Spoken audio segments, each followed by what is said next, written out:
Because under those conditions, what happens is not only does your hemoglobin take on oxygen in your bloodstream, your plasma will get oxygen saturated, which means you could run for hundreds of miles without getting tired.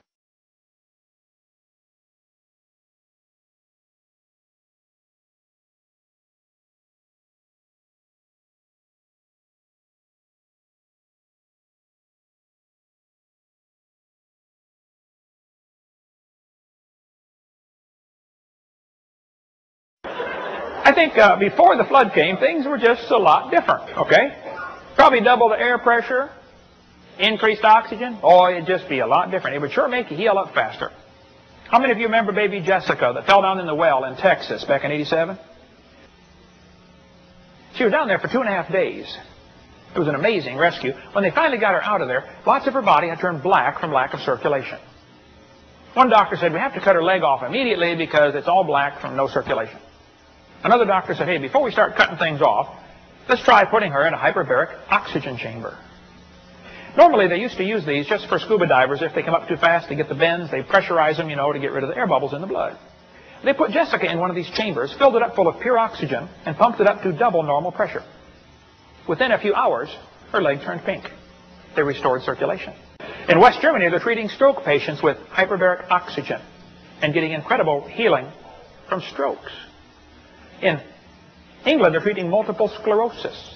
Many diseases around the world are now being treated with just hyperbaric oxygen, adding air pressure, finding unbelievable results. Probably the whole world had that before the flood. You wouldn't need a chamber. The whole world, you're living in it the whole time. In India, they're treating leprosy with hyperbaric oxygen. Here's a kid being treated for cerebral palsy with a hyperbaric oxygen hood.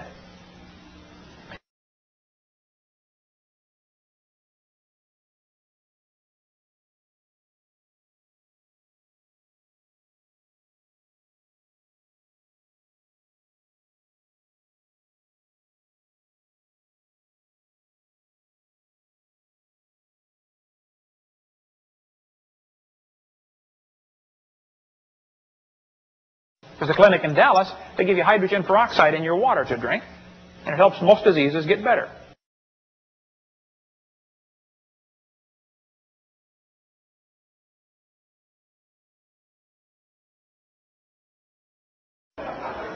Dr. Kimori in Japan started raising tomato plants with a special filter that filtered out UV light.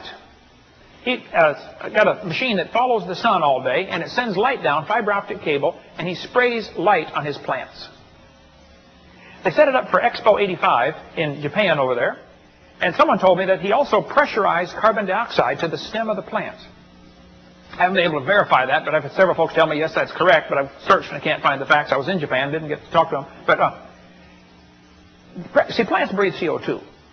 And if you can pressurize carbon dioxide to the plant, of course, they're going to get more of what they need to grow faster.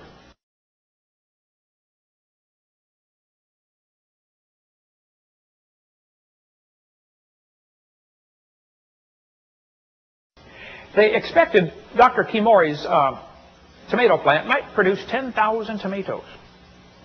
It kept growing and growing and growing under this special light, got to be 40 feet tall. When it was 2 years old, it was only 16 feet tall and produced 900 tomatoes.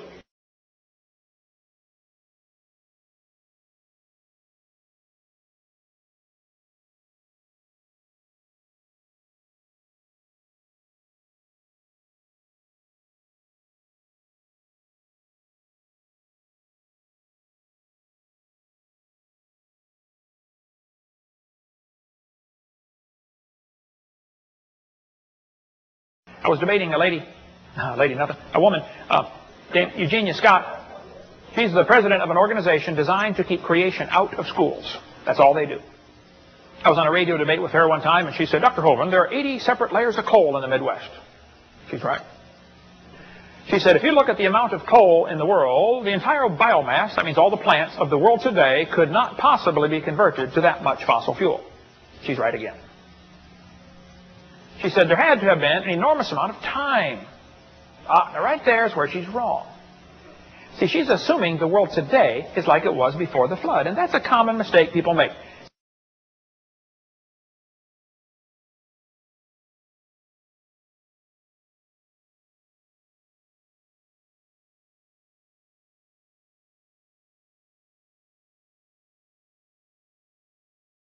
One professor said, Hovind, if there was a worldwide flood, where did it all go?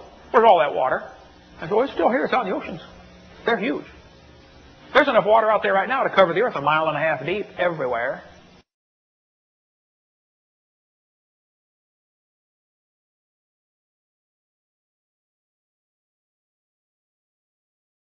But this canopy of water over the earth would block out UV light. It would block out X-rays. See, the sun puts off a lot of stuff besides light. It puts off X-rays and gamma rays and beta rays.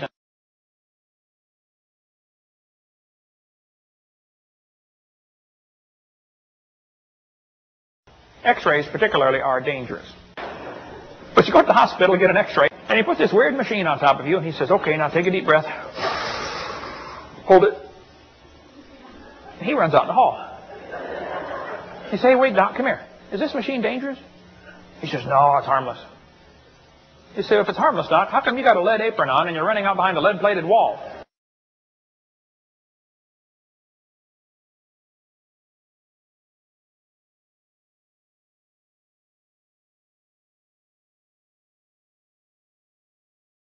The sun is X-raying us every day of our life, except on cloudy days, because water stops X-rays.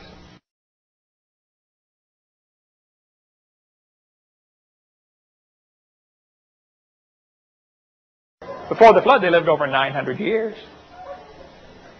One guy travels around, he claims to be a creationist. He says, you know, they didn't really live to be 900 years old. They counted every month as a year. You have to divide their age by 12. Wow. That's an even bigger miracle. You know, Enoch was 65 when he begat Methuselah. Two of these guys were 65.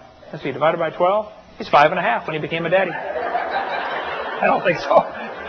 No, they were living to be 900. Yes, they really were. Okay.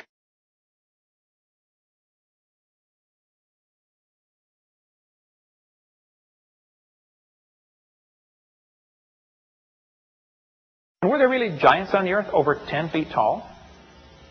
The Bible says there were giants in the earth in those days. I think it says that because there were giants in the earth in those days. Here's me by Robert Wadlow, tallest man in this century. That's a statue. He died in 1940, but he's almost 9 feet tall, 8'11.25". There's Robert with his dad and his brother. Family portrait.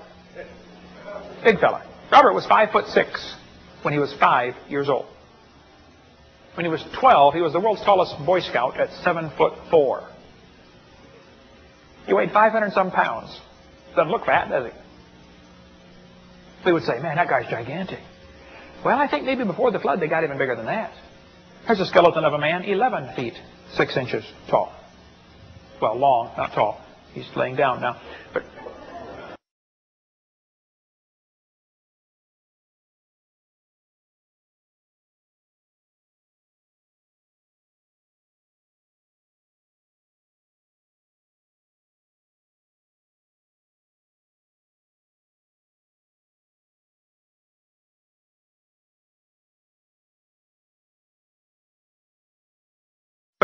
I bet you didn't hear about the skeletons found in Indiana back in 1879. 9 foot 8 inch tall. Now, why would they not tell you about that in your public school textbook? Could it be that somebody wants you to believe a theory which says, man used to be itty-bitty and we're getting bigger and better, and, you know, this kind of evidence kind of upsets the theory, so we'll just kind of ignore that? Or did you hear about the ones in Virginia City, Nevada? 2 skeletons 9 feet tall found in Virginia City. Or the one in Humboldt Lake, Nevada, 10 foot tall.